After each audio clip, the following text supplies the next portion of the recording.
हर महादेव। दोस्तों, आज के इस वीडियो में आपको मैं गुड़हल के फूल के विषय में बताऊंगा, क्योंकि ये जो गुड़हल का फूल है ये कहीं भी आसानी से मिल जाता है और इसी की सहायता से किस प्रकार वशीकरण किया जा सकता है इसके बारे में आपको जानकारी दूंगा। बल्कि इस फूल के जितने भी लाभ हैं उन सब के बारे में आपको जानकारी दूंगा। गुड़हल के फूल को आप ध्यान से देख लीजिए, यहाँ पे स्क्रीन पे आपको दिखाई दे रहा होगा। तो इस गुड़हल के फूल को अभी तक आप बहुत बेकार समझते रहे होंगे, लेकिन आज जब आपको बताऊंगा कि ये फूल कितना इम्पोर्टेंट है, महत्वपूर्ण है, कितना अच्छा काम करता है। यह फूल कोई मामूली फूल नहीं है। सम्मोहन करने के लिए तो राम बाण है ये, और इसके साथ साथ धन खींचने के लिए तो ये फूल चुंबक की तरह काम करता है। इसके साथ ही जो मानसिक रोग होते हैं, जितने भी प्रकार के मानसिक रोग होते हैं, हर रोग को ठीक करने की ताकत इस फूल में है। तो इन सब चीजों के बारे में आपको बारी बारी से आपको बताऊंगा। तो इसके बारे में आप जानना चाहते हैं तो मेरे इस वीडियो पे बने रहें, और साथ में चैनल पे पहली बार आए हैं तो चैनल को सब्सक्राइब करना ना भूलें। साथ में बेल आइकन को क्लिक कर लें। बेल आइकन को क्लिक करने के बाद जो ऑल का ऑप्शन आता है उसे भी क्लिक कर लें, ताकि आपको इस प्रकार की महत्वपूर्ण जानकारी मेरे यूट्यूब वीडियो के माध्यम से आपको प्राप्त होती रहे। दोस्तों, तंत्र शास्त्र में गुड़हल के फूल को मूलाधार चक्र को खोलने की चाबी माना जाता है। मूलाधार चक्र व्यक्ति को धन खींचने की और सम्मोहन की शक्ति प्रदान करता है। तो इन सारी चीजों के बारे में आपको वन बाय वन आपको बताने जा रहा हूँ, ध्यान से समझिए। दोस्तों, गुड़हल का फूल भगवान गणेश जी के चरणों में चढ़ाया जाता है, क्योंकि भगवान गणेश जी को गुड़हल का फूल अति प्रिय है। तो जो भक्त लोग भगवान गणेश जी के चरणों में फूल चढ़ाते हैं वो इसलिए चढ़ाते हैं क्योंकि उनको पता होता है कि भगवान गणेश जी के चरणों में गुड़हल का फूल चढ़ाने से उनके जो रुके हुए कार्य हैं, जो भी कार्य अटके हुए हैं, जो भी विघ्न बाधाएं आ रही है, वो सारे के सारे विघ्न बाधाएं या जो रुकावटें हैं वो हट जाती है, छट जाती है और उनको अपने काम में सिद्धि प्राप्त होती है। इसलिए भगवान गणेश जी के चरणों में गुड़हल का फूल चढ़ाया जाता है।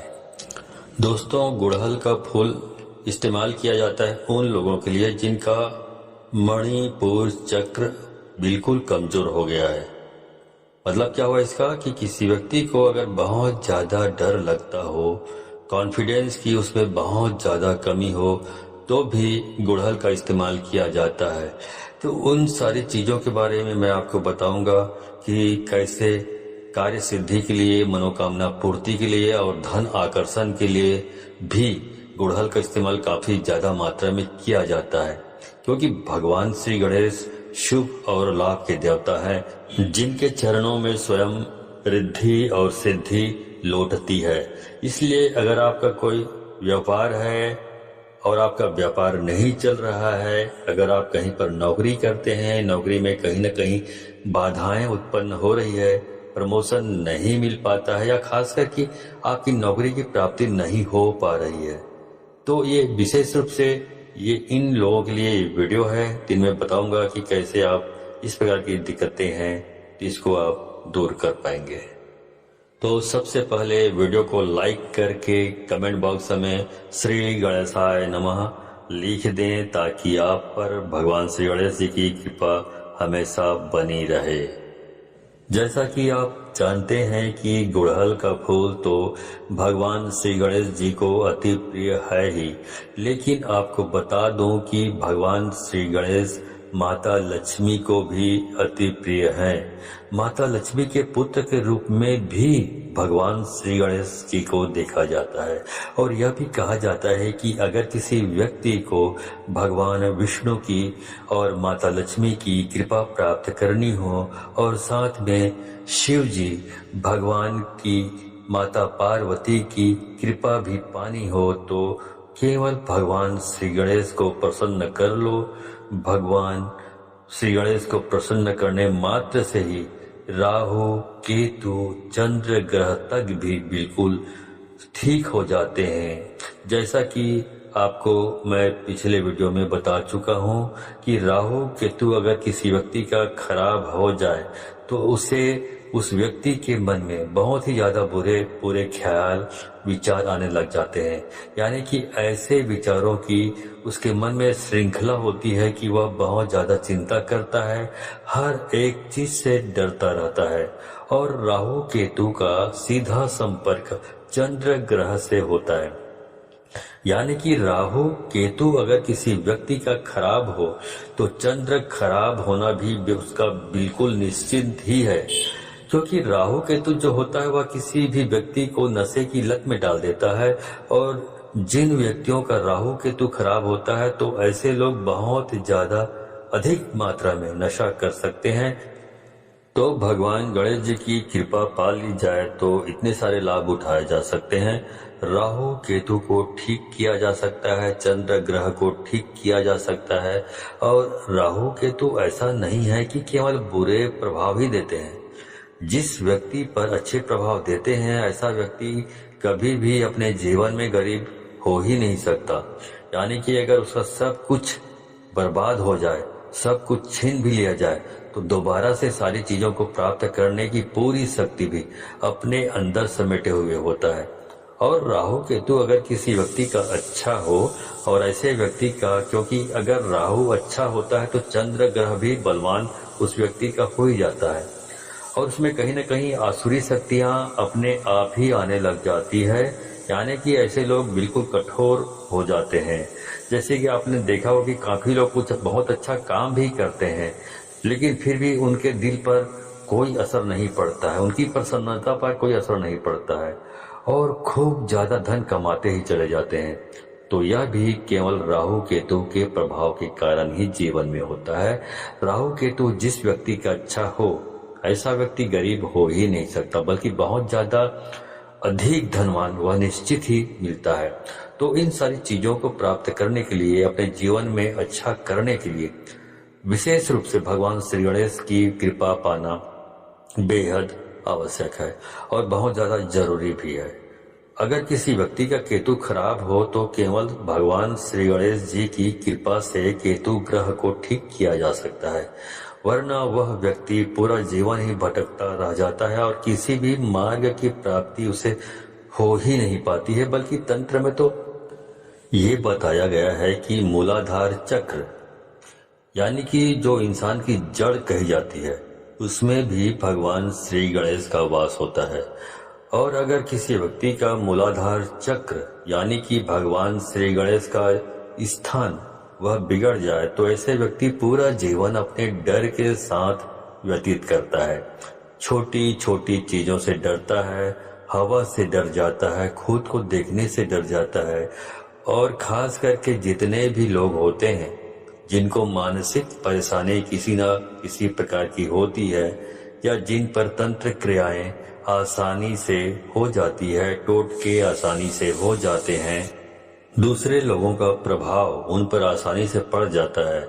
जैसे कि अगर कोई व्यक्ति बड़ा होता है तो उन्हें देखकर भी उनके मन में डर, चिंता, घबराहट उत्पन्न होने लग जाती है। यह भी इसलिए होता है क्योंकि उन लोगों का मूलाधार चक्र कमजोर हो जाता है। तो दोस्तों, सबसे पहले चीज तो यह है कि गुड़हल के जो फूल होते हैं उसको हर रोज शाम के समय रस निकालकर अपनी जो आज्ञा चक्र पर नाभि केंद्र पर लगाया जाए और खास करके ज्ञान मुद्रा में बैठकर ओम गणपतिये नमः मंत्र का जाप किया जाए तो इससे मूलाधार चक्र बलवान हो जाता है और उस व्यक्ति के जीवन में सम्मोहन, आकर्षण, वशीकरण काफी गुना बढ़ने लग जाता है। बल्कि धन की प्राप्ति उसे निश्चित होने लग जाती है क्योंकि इस छोटे से प्रयोग से ही उसका राहु केतु बलवान हो जाता है, उसका चंद्र ग्रह बलवान हो जाता है, भगवान श्री गणेश की कृपा उसे प्राप्त होने लग जाती है। तो आप ऐसा भी कर सकते हैं कि अपने घर में गुड़हल का पेड़ अवश्य ही लगा लें। गुड़हल के फूल उसमें आते रहते हैं तो एक दो फूल उसमें निश्चित ही रोज उगते हैं। तो उन फूलों को तोड़कर केवल भगवान श्री गणेश जी को चढ़ाकर उसका सेवन करना शुरू करें। उन्हें अपने नाभि में लगाना शुरू करें, आज्ञा चक्र पर तिलक लगाना शुरू करें और देखते ही देखते आप देखेंगे कि आपके जो मन में डर रहता था, चिंता रहती थी, वह धीरे धीरे गायब होने लगा है। आपका दिल मजबूत बलवान बनने लगा है, क्योंकि मूलाधार चक्र अगर किसी व्यक्ति का बलवान बन जाए तो सबसे पहला प्रभाव उस पर यही पड़ता है कि वह बिल्कुल निडर हो जाता है और बिल्कुल शांति स्वरूप में आ जाता है। सम्मोहन वशीकरण उनके लिए बिल्कुल प्रचंड हो जाता है और सम्मोहन उसके शरीर में बिल्कुल कृष्ण भगवान की तरह बहने लगता है। यानी कि जिस भी व्यक्ति की वह कामना करता है वह व्यक्ति उसके पास अपने आप ही खींचा चला आता है। ओम गण गणपतिये नमः यह भगवान श्री गणेश जी का मूल मंत्र है। तो ओम गण गणपतिये नमः यह तांत्रिक मंत्र भी कहा जाता है। इससे अधिक प्रभाव होते हैं, जिसमें होता यह है कि यह तांत्रिक मंत्र ही होता है, तो यह भी आप बिना किसी परेशानी के जाप कर सकते हैं। बल्कि अगर आपके पास सफेद हकीक की माला है या फिर कमलगट्टे की माला है तो इन दोनों माला से इस मंत्र का जाप किया जा सकता है। रुद्राक्ष की माला का इस्तेमाल इसमें आपको बिल्कुल भी नहीं करना है। गांठ बांधने अच्छी तरह समझ लें। काले हकीक की माला का इस्तेमाल भी आपको बिल्कुल भी नहीं करना है। गुड़हल के फूल से सम्मोहन के प्रयोग भी किए जाते हैं। अगर पत्थर पर पीसते हुए किसी व्यक्ति का ध्यान किया जाए जिसे आप अपने जीवन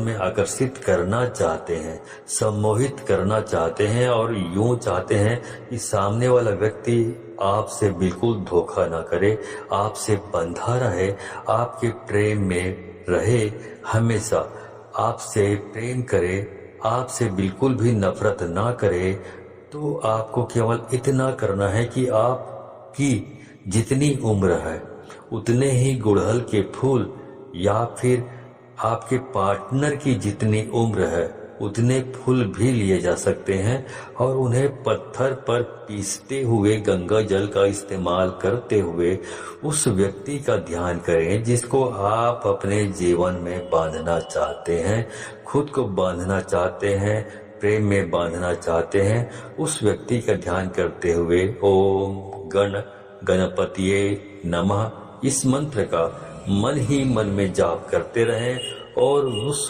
व्यक्ति का ध्यान बनाए रखें, उसको अपने दिमाग में उसका चित्र लाते रहें और रोजाना इस तिलक को खुद भी लगाएं। और अगर उस व्यक्ति को तिलक लगा सकते हैं, संभव है, तो आप अपने अनामिका उंगली से उस व्यक्ति को तिलक लगाना भी शुरू करें। क्योंकि बहुत सारी महिलाओं की यही परेशानी होती है कि उसका पति उनसे बिल्कुल भी प्यार नहीं करता है, शादी करने के बावजूद भी दूसरी लड़कियों से संपर्क रखता है। तो उसे अपने वश में करने के लिए केवल आपको इतना करना है, ये जो प्रयोग मैंने अभी आपको बताया है। तो इसी के माध्यम से उस तिलक को अपने हाथ से अनामिका उंगली से उस व्यक्ति को लगाना शुरू करें और आप खुद देखेंगे कि उसके मन में किस प्रकार से प्रेम उठने लगा है और आपके प्रति सम्मान सम्मोहन उसके मन में काफी ज्यादा बढ़ जाएगा। ये प्रयोग किसी भी व्यक्ति को आकर्षण और सम्मोहन में बांधने के लिए किया जा सकता है।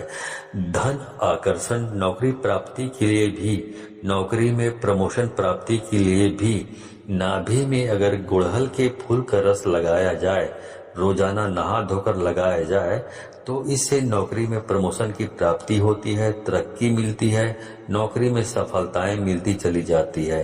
बल्कि अगर आप नौकरी की तैयारी कर रहे हैं तो विशेष रूप से इस प्रयोग को करना चाहिए आपको, क्योंकि इसमें बुद्धि भी बलवान होती है। भगवान श्री गणेश को बुद्धि का देवता भी कहा जाता है। इसी के साथ जिस टेबल पर, जिस कुर्सी पर बैठ आप कार्य करते हैं, व्यापार करते हैं, नौकरी करते हैं या पढ़ाई करते हैं, वहां पर एक सफेद गणपति की मूर्ति अवश्य ही रखा करें, रोजाना काम शुरू करने से पहले, पढ़ाई शुरू करने से पहले भगवान श्री गणेश जी को नमस्कार करके उसके चरण अवश्य छुआ करें और ओम गण गणपतिये नमः मंत्र को बोलकर अपना कार्य शुरू किया करें।